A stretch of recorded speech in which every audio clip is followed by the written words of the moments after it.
Well, I'm delighted to say I've been joined for a second time by Quentin Falk, and Quentin is a local author has been living in Little Marlow for more than half a century, and has written a whole raft of books on the film industry, and also a couple, one relating to an activity in Little Marlow called the Musical Milkman Murder, and apparently the house Quentin lived in was where this murder took place in Little Marlow.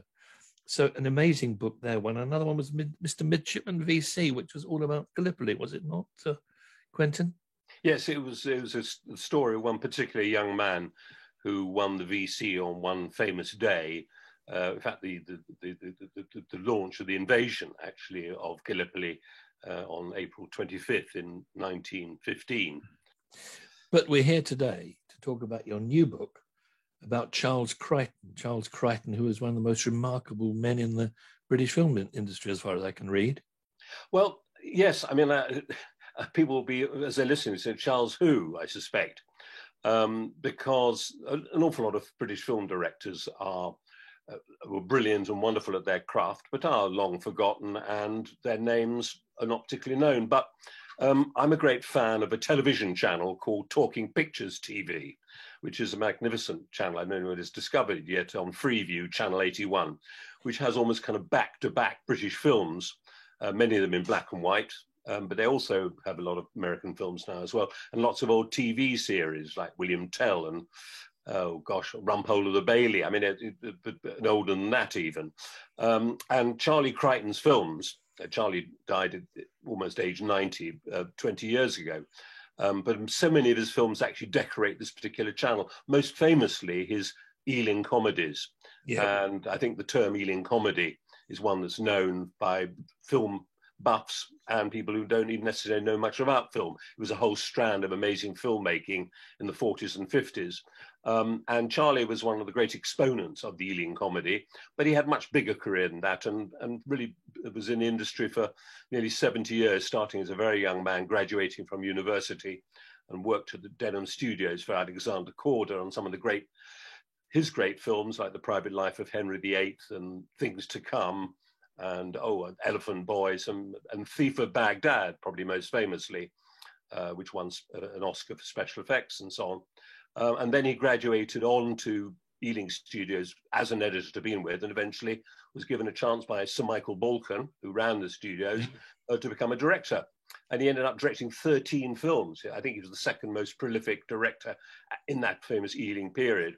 And he'd actually directed probably what was the first, as regarded as the first Ealing comedy, called Hue and Cry, which is a wonderful story set mostly on bomb sites, which was still decorating the London landscape after the war.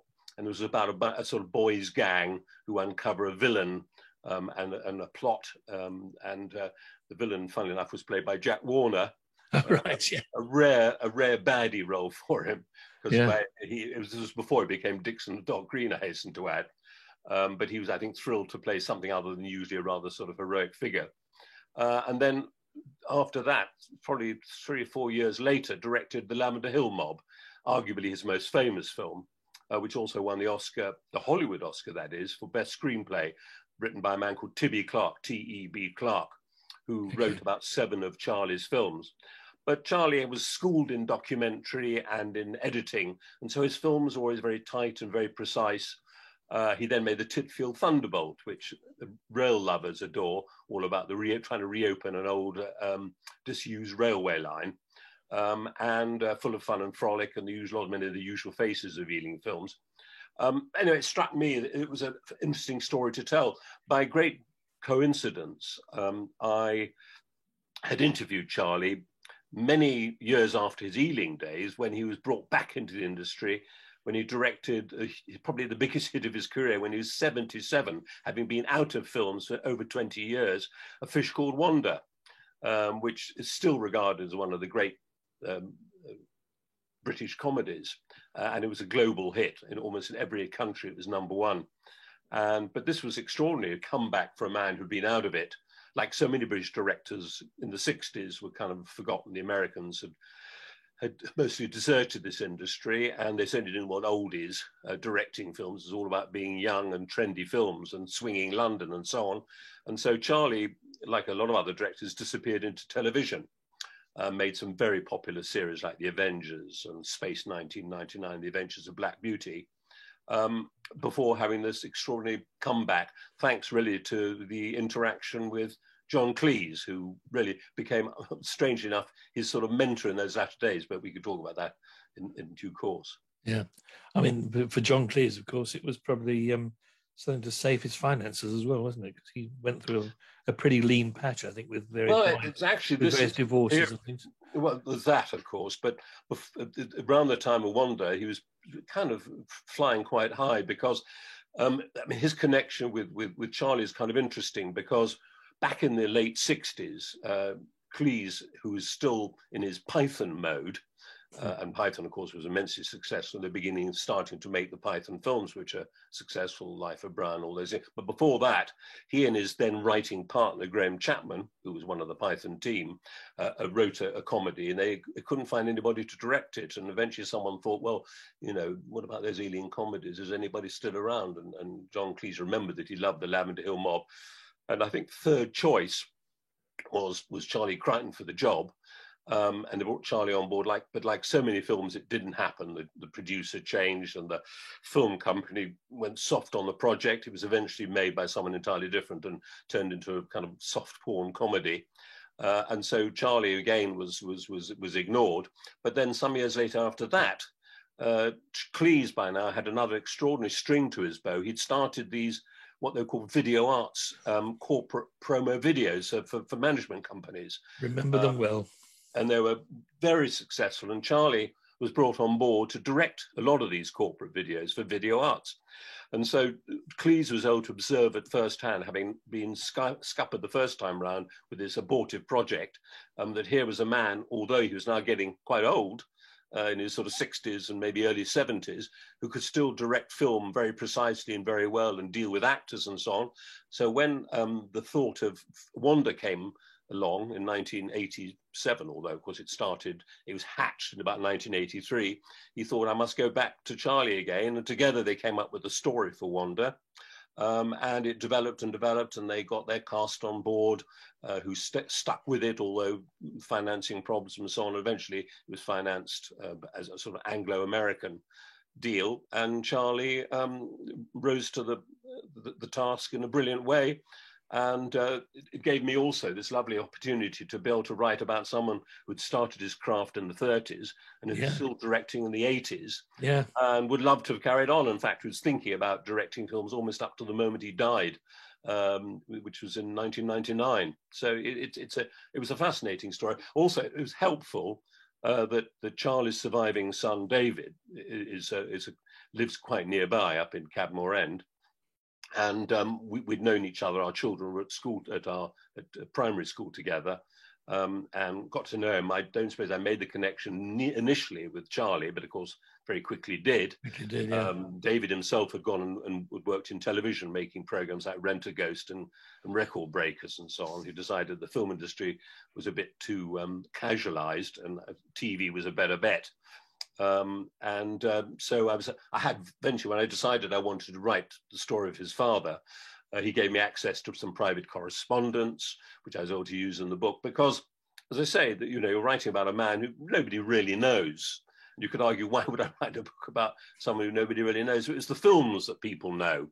And I'm hoping that, especially with these films being endlessly reshown on television, and particularly on this particular channel, and Fish Called Wanda gets endlessly replayed on the BBC, that there might be some interest in this book. Manchester University Press, who published it, who commissioned it and published it, seemed to be pleased with it, and it was actually a joy to write, and particularly to try and track down anybody who still had worked with him, because someone who died 20 years ago, age nearly 90, the likelihood was that most other people who worked with him are dead, but luckily there were a few around, like Judi Dench, who gave me one or two lovely memories, and both, of course, John Cleese and Sir Michael Palin. Before lockdown, I was able to get together with both of them and do long interviews with them to talk about working with Charlie. And they were both incredibly helpful and were very respectful of the old boy, although he died some years earlier. And perhaps one of the most exciting interviews I did, and this was, I think, after lockdown, I did it on the telephone, was with Petula Clark. Wow. And Petula Clark had been, as a 17-year-old, had been in the film for Charlie in 1950. She was 17. When we spoke on the phone, she was 87 and was about to star on the West End stage as the bird lady in Mary Poppins. Really? Yes. At 87. 87, well, she's now 88, going on 89, I would think. Oh. And she was incredible. I mean, her memories were fantastic. She did this film called Dance Hall, which was one of the very few Ealing films to deal with women. They were mostly rather male-orientated. And in fact, most of Charlie's films had sort of mostly male protagonists, but this was one featured 4 young ladies who work in a factory who get their kicks going off to a dance hall. Right. I think probably a little before both our times, the days of the dance hall. We were more disco men, weren't we, Mike? I think. Well, no, I do remember the Pearly Orchid, but that's another story. Well, they shot a lot of the dance hall at the Hammersmith Palais when it was, Ted Heath and his orchestra and Geraldo, who appear in the film as themselves, and these 4 young ladies, including Petula Clark. And wow. She had some lovely memories, which she gave me for that particular chapter on Dance Hall. But actually, about 2 or 3 weeks after interviewing her, I was able to take my This was a game. This was about 2 months before lockdown. I took I must have interviewed her before on the phone, just before lockdown. That's right. She was in town, obviously rehearsing for Mary Poppins. But I was able to take my oldest granddaughter to see her on stage, and it was fantastic. This woman I'd been talking to on the phone, there she was singing and dancing in Mary Poppins, it was a particularly good stage performance. It was great fun. That is quite amazing, isn't it? That was the last time I went to the theatre. I think it was March 2020. What was it like talking with John Cleese and Michael Palin? Did you see them both together, or no? I saw Cleese.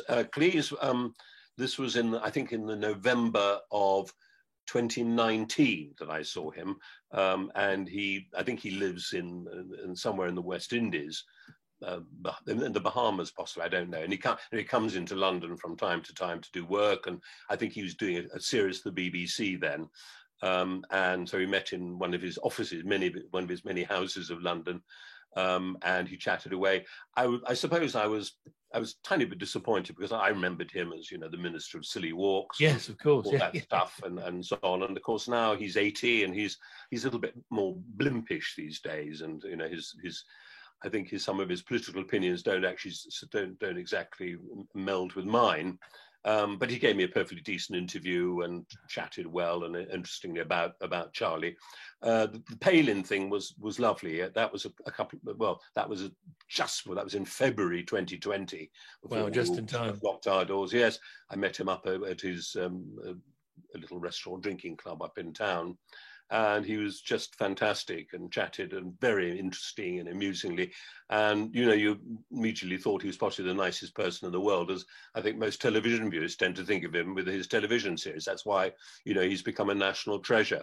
Yeah, he does come across in such a wonderful way. Yeah. And I imagine what you see is what you get. I mean, absolutely. And what he also was able to do, he gave me permission. He's written 3 volumes of his diaries, produced 3 volumes of his carefully edited diaries. And in one of the middle diary, the one between 77 and 88, I think it was, he traced very interestingly the whole genesis of a fish called Wanda, which originally I think it was called Deathfish. And I was able to use extracts from his diaries to explain how Wanda came into being. So it was kind of fascinating to talk to him, as it were, for real and contemporarily, and also to be able to go back into the past and consult his diaries. He also wrote a very beautiful eulogy when Charlie died. He did a beautiful piece for the Times, and I quoted a bit from that as well. So yes, it was great. In addition to those, if you like, famous names that I've mentioned, there were a few technicians still around, or the sons of technicians still around who'd worked with Charlie, who were full of admiration for this chap, particularly because he'd moved into TV and very quickly had got involved with a very different kind of budgeting and scheduling which TV demands. It's all about how many minutes you can shoot in a day as quickly as possible. And people who worked, one of the most interesting interviews actually did with an actress you may remember from yesteryear called Linda Thorson. Now, Linda Thorson was the third Avengers girl, following Honor Blackman and Diana Rigg. And eventually they went for number 3 when there was a new series of the Avengers, and I mean talking the original Avengers, not the new Avengers, which I think might have been Joanna Lumley. But in the last of the Avengers wodge of episodes, they got this very, very beautiful and very, very young 21-year-old Canadian girl called Linda Thorson, and I managed to track her down. She's now in her set. I think she's actually a year older than me. Extraordinary, talking about when she's making these programs in the 60s. And she again was full of, she couldn't believe, I think because she had come to England, and when she knew she was going to be working with Charlie, she wanted to see some of his work. And couldn't believe that this man who'd made things like the Lavender Hill Mob and so on was directing her in an episode of the Avengers. Yeah. I think he was a very likable. Likable man. He was quite sort of old school, quite old fashioned. Yeah. But he'd come from an interesting background, born up in Wallasey, the son of a businessman who'd gone to war, got wounded, and come home. And Charlie then had gone to public school in the Midlands and then gone up to Oxford, and it was at Oxford he met the Korda lot who was filming there, and managed to get himself a job with the Korda Empire, and then then that was the beginning really of his film story. I mean, you say that, I mean, his original career with Korda was editing. Yeah. Now it's not often that the editor gets praise, but I mean, I just thinking about it, editing a film must be tremendously pressurized. Incredibly so. Well, of course, I mean, when he started with Korda, he was only about 20, and so he was making tea and picking up bits of film off the floor for various more famous editors. But gradually and clearly, he showed a skill. Korda was happy to promote him up, and so he was able to work on some of the most famous Korda films of that era. Yeah. But what one had, and one of the great things about Korda was that he was a fantastically ambitious international filmmaker, but he also had some extraordinary filmmakers working for him, notably the great, I would say, it was American-Irish filmmaker Robert Flaherty, who made Nanook of the North. He sent him out to India to make a Rudyard Kipling story, which became Elephant Boy, and Flaherty returned to England with, I think, 300,000 feet of film. It was these kind of tests that editors sitting in their editing room, miles and miles of footage, which had to be edited down to a few thousand feet, basically. So those were the kind of skills that he had to develop. Yeah, and also to make a film fit, and often there were chops and changes, sometimes a change of cast in mid-shooting, because in the case of Things to Come, which was based on a famous novel by H.G. Wells, The Shape of Things to Come, Wells didn't really like the person they'd cast in one of the particular roles and demanded he be taken off the film, which he was, and they brought in Sir Cedric Hardwicke to play the particular role because he felt it suited it better. He felt the original had too thin and reedy a voice. And this was H.G. Wells, who by now is in his 60s, the sort of doyen of sci fiction, if you like. Yeah.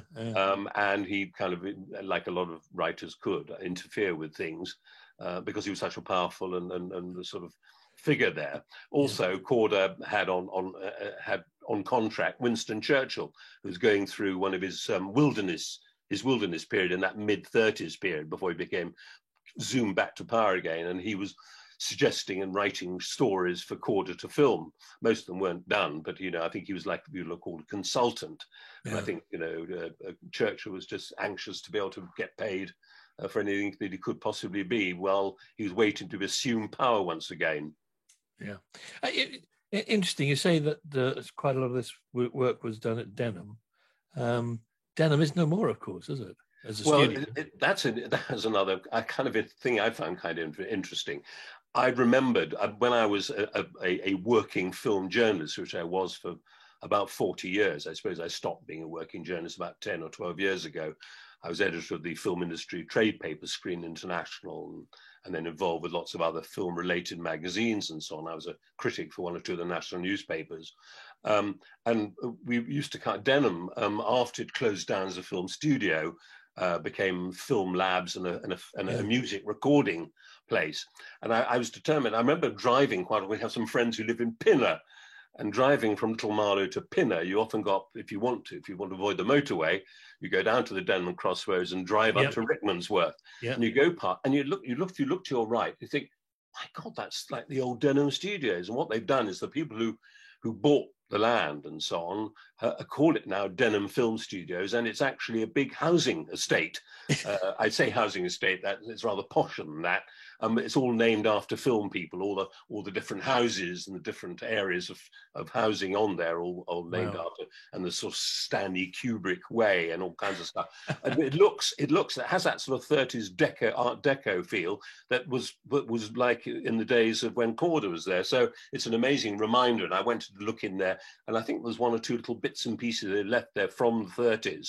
To remind us of its heritage.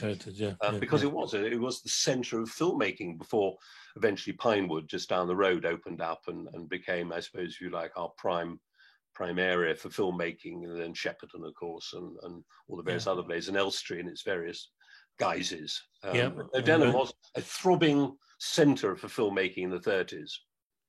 I've got to say, Quentin, that this conversation has been wonderful. So we've been talking primarily about your book about Charles Crichton, which is in a British filmmakers series by Manchester Press. Manchester University Press, yeah. University Press. And when is it due to come out, or is it out? Well, it's technically out, but I have to say, and while I would love everybody to be queuing up for it, the cost of it currently is abortive. It's absolutely, it's terrifying. Because it's technically an academic publication, which I swear to you it isn't. I think it's a very readable, anecdote-packed biography, but because it's in that particular British filmmaker strand, it costs, would you believe, £80 for the hardback. £80. I'm lucky as an author. I have to buy, after I was given my 6 author copies, I'm able to buy it for half price myself. And I've been very fortunate to have the book covered in a number of very nice publications, British Cinematography World, and various community magazines. And the publishers allow me to float a 40% off discount code. But even that makes it still jolly expensive. And you can get it on Kindle for knockdown 74 quid. So I would say that if anybody is remotely interested, and obviously I would love people to be interested, I would wait. Hopefully there'll be a paperback version considerably cheaper in due course. But I do think it's a fascinating read because, and not just for film students and film scholars, but anybody who's even remotely interested in film, and also people who watch talking pictures, and I know a lot of my generation do, because there's lots of lovely old films that we all remember, as a sort of companion to so many of the films that Charlie himself made. Quentin, that's been absolutely fantastic. I mean, a real insight into both Charles Crichton and the British film industry, because it is something I'm sure that it's kept you fascinated for many a long year. Thank you very much indeed. Thanks, Mike.